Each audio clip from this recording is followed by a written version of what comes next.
Welcome to the Abolitionist Round Table with your hosts Del, Phil, and Janice.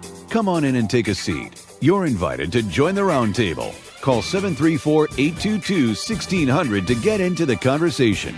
And now, your hosts, Del Marsh, Phil Stargell, and Janice Daniels. Well, good morning. You're with the Abolitionist Round Table, one of America's most exciting and fastest growing radio stations in Southeast Michigan. Yes, we're coming from the Republic of Ann Arbor here on WAAM Talk 1600, one of America's favorite radio shows. And in the studio, we have your two favorite host Del Marsh and Phil Stargell, the lovely lady, again, is out on assignment. We want to say that our prayers and the protection is over her, and hopefully she'll give us a call and let us know some of the things that she's doing right now. And I want to just point out that Go Lions. Was that nice? Huh? Yes, it was.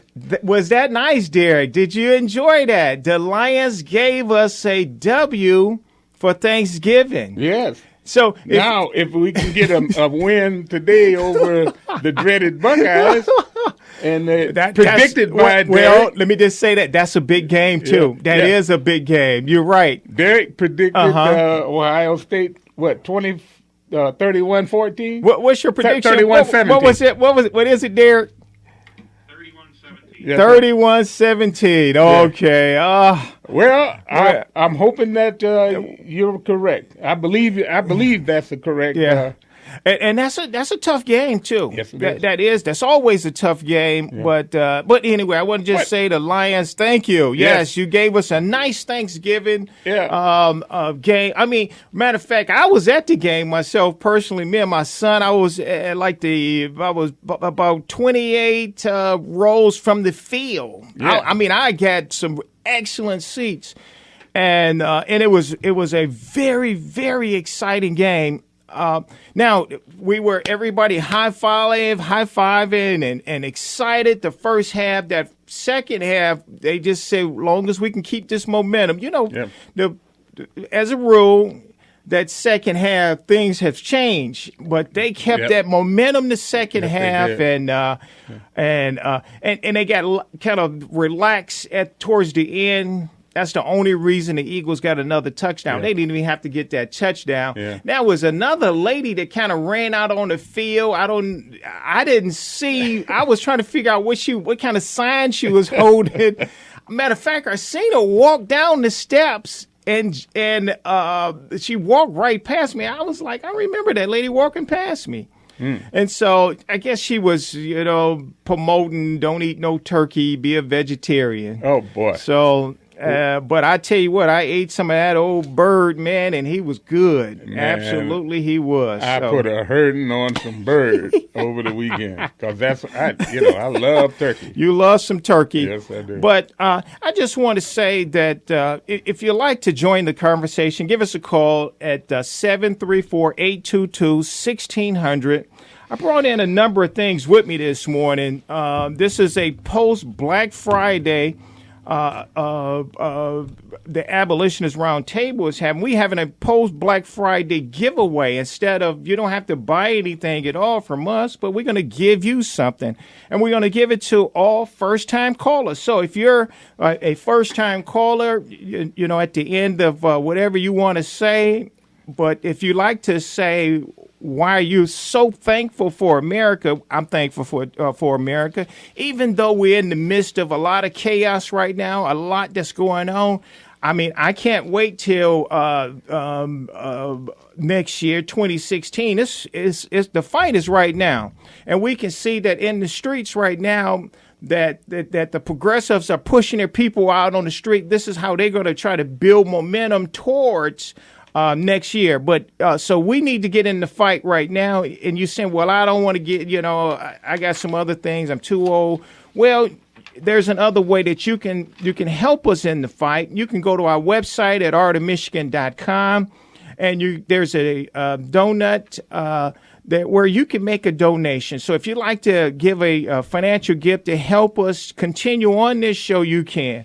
But here, I just want to say we got a number of Black Friday gifts that we like to give away. We have this is a video, a DVD that was done. You probably heard Reverend Yu giving this away a number of years. This is the second edition. It's called My Alpha 21 Black Genocide in the 21st Century in America. Black genocide. So this is one of the first Black Lives Matter right here. This is the real Black Lives Matter. And we're talking about all lives matter. Absolutely, but there is a real genocide. It's not that the police. We're talking about people that are innocent, never committed a crime, never said a cuss word. I'm most innocent. I'm most precious. And there's a war on these young people. These are children, unborn children that there's a war on. And there's a war on these young people because what they want to do is they want to replace these children with people from all across the world so that they can change the complexity of America. Right. And I think that the people that has this agenda in mind feel that they messing around with a very, very dangerous ideology, because we see that just a couple of weeks ago in Paris, the people that believe in, that read that book called the Quran, and that follow Islam, they have an extreme version that's a part of it. And matter of fact, it was one of the presidential candidates, Hillary Clinton. Could you play number one for me, Derek? And she pointed out that, matter of fact, I'm going to let her explain it to you herself. Could you play? Let's be clear, though. Islam is not our adversary. Muslims are peaceful and tolerant people and have nothing whatsoever to do with terrorism. The obsession in some quarters with a clash of civilization, or repeating the specific words radical Islamic terrorism, isn't just a distraction. It gives these criminals, these murderers, more standing than they deserve. It actually plays into their hands by alienating partners we need by our side. All right. So she said a number of things there, Phil. They're our allies. Well, there are people that are Islamic that are our allies. Absolutely it is. But also we have to point out that the people that go and join these groups from all around the world, from ISIS to Hezbollah to Hamas and so on and so forth, they all believe in one ideology. One, that these are not Protestants, they're not Lutherans, they're not all these other. They believe in one thing. They believe that Islam should be spread around the world. Mm-hmm. And they want to do it by manipulation and intimidation, fear, and murder. And let's not forget the most lethal of it all is overpopulation. Yes. They will actually outbreed us and take over. That's part of the strategy. But what I wanted to emphasize is the fact that she said Muslims are tolerant people. Yes. No, they're not tolerant. That's not. That's that true. Is very inaccurate statement, and somebody needs to hold Hillary Clinton to these things. If that was the case, why is it that the Islamic Gulf states aren't taking in the Syrian refugees? You notice that, and you notice that, but that people tolerant. are not bringing it. People are not bringing that up either. You notice that's a good point. That even in the Gulf state, with people that identify with the same ideology as you are not taking you in, then that's something to be concerned about. And they have the same language. The only difference is that there is a argument, and there can be no disagreement on this.